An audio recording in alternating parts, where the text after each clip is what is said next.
That is a negative. Well, we're fine.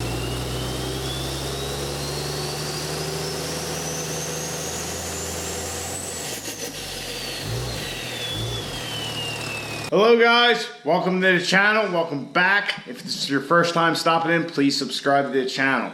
So, welcome back guys. I know it's been quite a few days, probably almost a week. So where have I been? Working.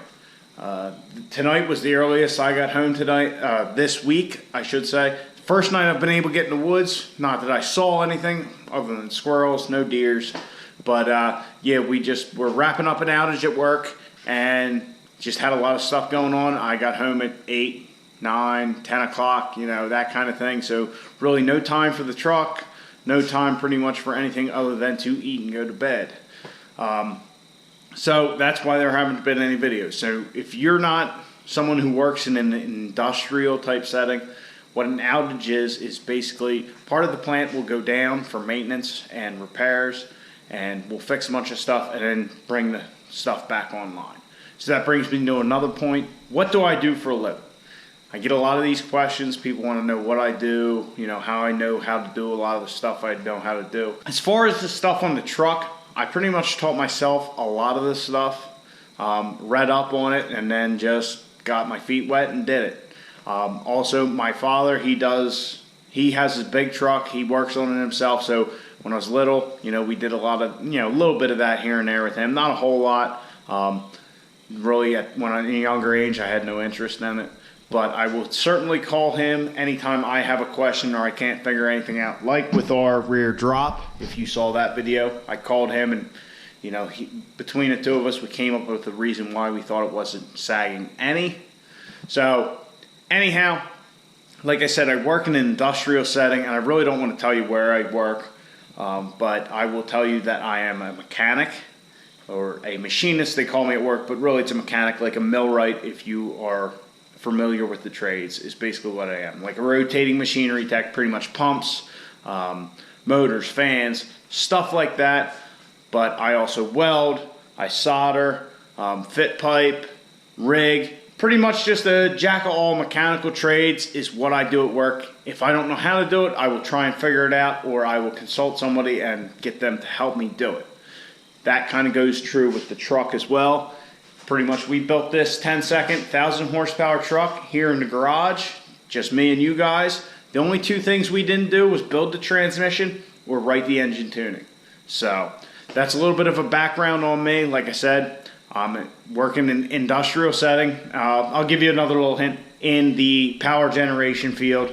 And that's pretty much all you're going to get on that. But anyhow, so what's going on with the truck? Like I said, I've been working a lot, so nothing's really been done with the truck. At work, I was able to do a couple things, like working on our exhaust mod during my break time, my lunch time. You're not going to see that. Like I know I keep teasing you guys with it, but that's coming. So the one thing I did get to do on one night on the truck was this. And what it is it's the coolant line coming out of the heater core. Yeah, so there it is right there. I don't know how much of that you were able to see, but basically this pipe here is the, I believe it's a heater core return, not the supply. But anyhow, it goes back there behind our downpipe, which I have wrapped in a little rag here, so you guys can't see what's going on with our mod. But anyhow, coming up factory, it really will intersect the exhaust pipe when the turbo is mounted in this fashion.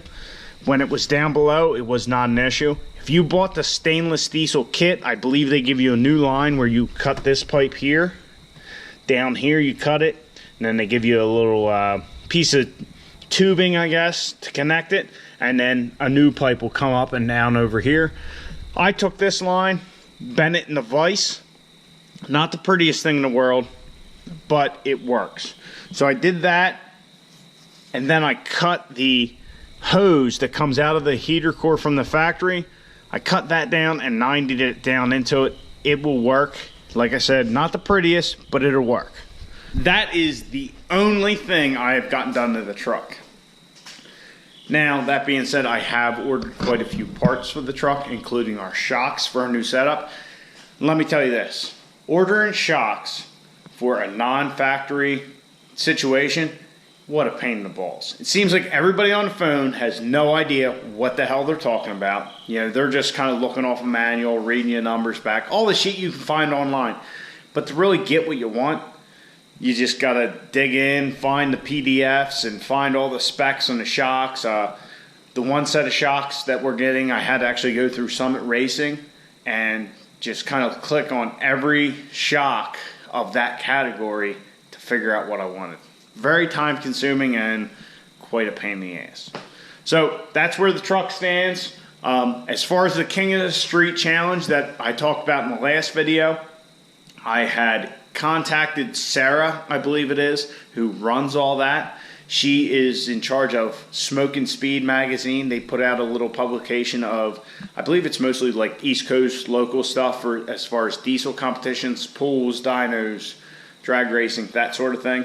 They also put on called a Street Outlaw style list at Cecil County Dragway of all the diesel trucks. So maybe that's something we can get on next year. We'll see. But, you know, she really does a lot with the diesels. But she's putting on that King of the Street challenge. I emailed Sarah about, you know, the roll bar issue. I said, hey, there were some questions I had, and one of you guys commented that you thought the spec had changed, and I looked it up, and it's kind of confusing because you don't know whether it's for competition or just like a grudge night thing or test and tune or what. But basically what it says is if your vehicle is built after 2008, which ours is a 10, so it fits that category, you don't need a roll bar or a cage until sub 10-second time, so 9.99. But previous to that, it's either 10.99 or 11.5. You need a roll bar. So I emailed her to find that out. So if we get the green light that, hey, that's true, you don't need a roll bar until you get into the 9s, we're going to compete as long as we get our transmission back from John in time. But if that is a negative and we need a roll bar, well, we're fucked. So we're not going to be able to compete as much as I would like to, because, you know, that's kind of what we're building the truck for. Yes, is drag racing our main focus? Absolutely. But I would love to have a UCC, DPC truck, you know, a truck that could compete in one of those diesel industry competitions. That's enough rambling. What's the activities for the evening? What are we going to do to the truck? Honestly, nothing major. We just don't have any parts here for it. You know, we're waiting on stuff and all that kind of nonsense. So another thing I forgot to tell you about I got done this week is, if you remember in the last video, we ripped the dash out. Well, I made a little switch panel here, which, if you remember, this piece was in there, this Ram logo. And if you had like a Laramie truck, this is where your heated seat button would be, your cooled seats, all that kind of nonsense. So I took this out and I made this plate up, which actually fits very well. And all it is a piece of stainless angle with two little pieces of stainless angle welded to it and then screwed down. And as you can see, this cut mark right here, I cut it and then kind of flexed it and bent it and then tacked it back up, so we got the curvature just right for our switch panel. We're going to put a few switches in here. Probably just going to paint it flat black and then throw some switches in there for our engine fan, our auxiliary cooler fans, so on and so forth. So that's where that stands. Another thing I got done was I finally got a good paint job on our thermostat housing. So if you guys remember right, and I'll put up a picture, it used to look like this. So now I shaved it all down. I took all the bracketry off. I took the sensor port off for the, I believe it's like a back pressure sensor or something for when you have the emissions on. Shaved it all down, got a good paint job on so we can hook our coolant pipe up. So lastly, the other thing we're going to check out is this. Look at that beauty. Man, I'm actually kind of a little impressed with it myself. So if you guys saw the last video, I took two 45s and 3 pieces of 3-inch copper tubing and mocked up a intercooler hot side pipe out of this copper so we can make one out of steel. Well, I'll be honest, this turned out much better than I expected. And yeah, I'm hoping it fits well because it looks really cool, and maybe we'll actually use it on the truck, I was thinking. But there's a problem. Our Turbo Smart blow-off valve is currently on our intercooler piping, and I have no way to put that on copper. Somebody had commented that you can weld copper, and I tried it. You can, but it's extremely difficult. You will blow right through if you're not moving fast enough. So another thing I came up with are these two little end pieces to keep a boot on. All I did was take like another coupling, I think it was, and I just cut about a 1/4 inch or an eighth, yeah, I guess it's a quarter inch off of it, and then I soldered that onto the pipe so that would hold the boot on. So this is definitely a cool piece. Maybe we'll use it on something down the road. Maybe I'll come up with something else so we can use it on this. I don't know. I just kind of started doing it to mock it up, and I went full bore and made the whole thing into one piece. So we're going to install that and just see what it looks like, install our thermostat housing, and see where else we feel like going this evening.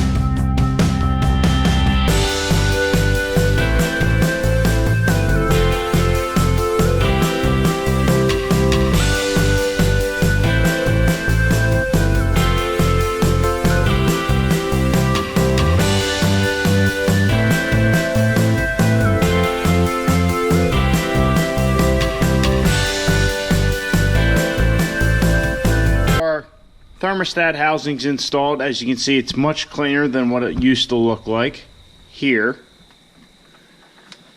And I also deleted a little wiring. This was the sensor that was in that thermostat housing. Like I said, I believe it's an exhaust, like back pressure sensor or something. It came out of like here and then went down to the factory exhaust manifold. We don't use any of that anymore, so we got rid of it. So a little bit cleaner harness. All I did was I heat shrunk it individual. So what I did was I heat shrunk each individual wire and then heat shrunk them together and then taped it up in the harness. Eventually, when we have the motor out, and that's a whole nother video deciding what to do with that, but we will pull all those wires out of the harness completely. But for now, we're just making little stubs here and there and then trying to integrate them back into the harness. Now for the main thing. This intake tube, I'll tell you what, this copper turned out perfect. Everything lines up good. I mean, you can still move it because the compressor housing's loose, but yeah, I mean, it just works. It just works. And those little stubs I put on the end, they work great. I mean, if we had a hose clamp on this, I mean, it'd be an act of Congress to try and get that thing pulled off with a hose clamp on it. So, very happy with how it turned out. Definitely looks cool. But like I said previously, there's really nowhere to put our blow-off valve. I had thought about putting it on our Banks intake, cutting a hole in this, putting a port on there, but it's just hard to cut up a $400 and some manifold when I can just make a pipe for probably $30 or $40 and put it on that. So I don't know that the copper is going to be staying. It looks cool, but yeah, that's about it. I don't think we're going to use it. It will definitely hold the pressure.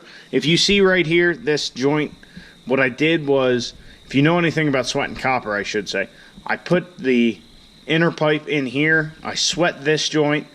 I wrapped it in a wet rag, sweat this joint, and then later I came back and kind of cold filled the center here. And then I filed it and then sanded it to make it smooth like this, just to give it a better look. I was really in the zone on it and wanted it to look as good as possible, even though I'm not going to end up using it. But yeah, it definitely turned out cool. What do you guys think? Does the copper look good? Maybe Maybe I'm a little biased, but I think it looks pretty neat. And our intake track piping definitely will work like that. So that's going to be a go. I'm just going to have to do some pie cuts here, pie cuts there, a couple straight runs, probably a straight run here and a straight run there. And we'll probably, I like how this worked with those little nubs at the end.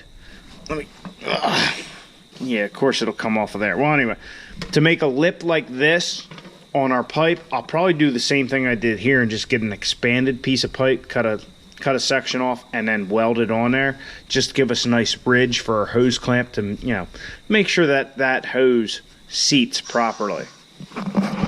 So, guys, I know this video and the last couple really haven't been content-wise all that full of good stuff, but it's just how it's been going lately. Like I said, I've been working a lot, and I'll be honest, I'm done. This is it. I'm done working in the garage tonight. I just need to sit back, put my feet up, and relax. But tomorrow's Saturday, and it is a school night. I got to work tomorrow as well, so I just don't really feel like doing any more to the truck. Yeah, we got a couple little things knocked out. Well, one little thing and another thing that we did that we didn't have to do, which was our wiring. And we figured out that our intake setup will work. So that's it. I hope you guys enjoyed the video. I hope you got something out of it. If you did, please subscribe to the channel. Trust me, when we get the truck back running again, they're going to get better again and all that.